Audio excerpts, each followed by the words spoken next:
Imagine this. You love books. I mean, you really love books. They're your air, your water, your entire world. Then you die, ironically crushed by a pile of them, and you wake up as a tiny, sick 5-year-old in a world where books basically don't exist. That's not just a bad dream. That's a special kind of hell. And that is the cold, hard reality for our main character. A Bookworm University student named Arano Motos is reborn as a little girl named Mine. And what's the first thing she does? Does she cry for her mom? Does she panic about where she is? Nope. She immediately starts a frantic, desperate search for a book. Any book. And what she finds is absolutely nothing. So, let's really get into just how bad the situation is. For Mine, who is on track to become a librarian, getting a second chance at life in a new world isn't the cool part. The fact that this world is a literary desert, well, that's a nightmare she just can't live with. And the problem isn't simple. It's woven into the very fabric of this society. For starters, almost nobody can even read, so there's no demand. The technology to make paper, it's super primitive, which makes it insanely expensive. Any book that does exist has to be copied by hand, making it a luxury item only the mega-rich can afford. And the worst part? All of that written knowledge is completely controlled by the nobility. For a poor commoner girl like Mine, getting her hands on a book is less likely than flying to the moon. Now, faced with a situation this hopeless, you'd think most people would just give up, right? But Mine is not most people. That deep despair of hers, it quickly hardens into this fiery, unstoppable resolve. And that single-minded goal becomes the engine for this entire story. Her reaction is pure defiance. She makes this one declaration that pretty much becomes her mission statement for her new life. If there are no books, I'll just make them. And you gotta understand, this isn't just a fun little side project for her. In a world that's taken away the one thing she lived for, creating books is the only thing that gives her a new reason to keep going. Okay, so her first logical move is to make paper. She's got all this knowledge from her old life, so it should be easy, right? Wrong. She immediately slams headfirst into the brutal reality of her new world. The plants aren't right. She can't get nearly enough water, and maybe the biggest problem of all, she's a 5-year-old with zero physical strength. All her brilliant ideas are useless if she can't actually do anything. She tries to pivot to simpler things, but she keeps running into the same core issue. And all these failures start to reveal the real central conflict of the story. It isn't really about inventing paper or changing society, not at the beginning anyway. Her biggest, most immediate enemy is her own frail little body. And this conflict is just brutal. On one hand, you have this mind that's packed with modern science, business ideas, and a will of pure steel. And on the other hand, you have the body of a 5-year-old who's so weak that she passes out just from walking up a flight of stairs. She's constantly hit with these terrifying, life-threatening fevers.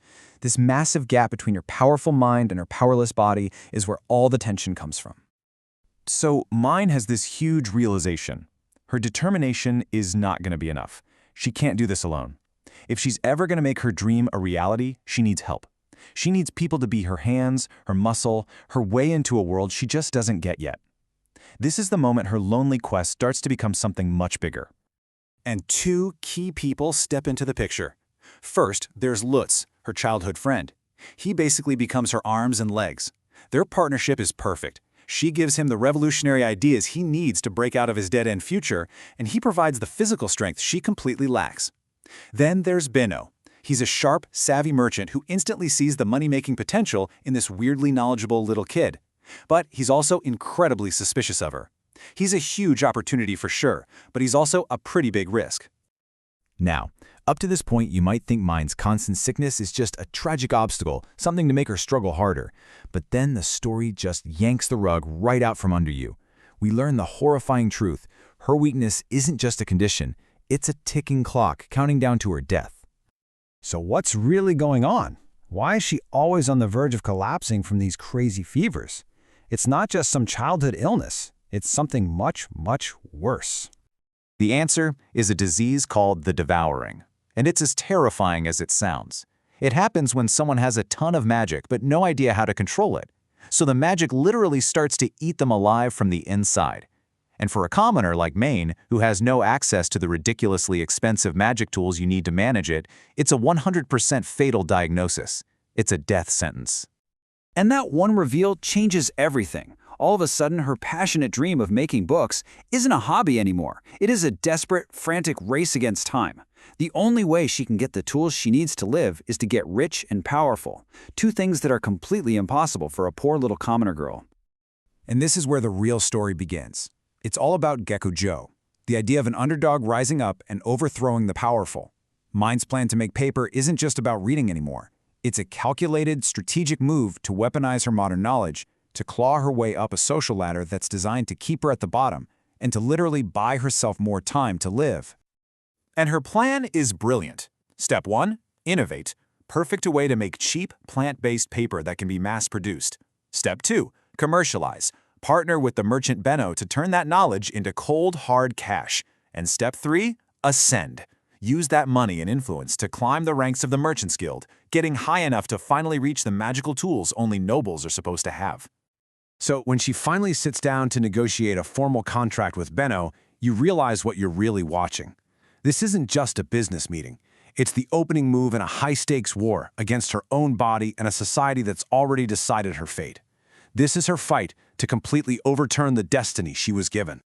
Which brings us to the big question that hangs over the entire series. It all started with a simple, almost selfish desire for books. But now, that one obsession is fueling a revolution. So, can one tiny, fragile girl, armed with nothing but her knowledge from a past life and an unbreakable will, actually change the fundamental rules of an entire world?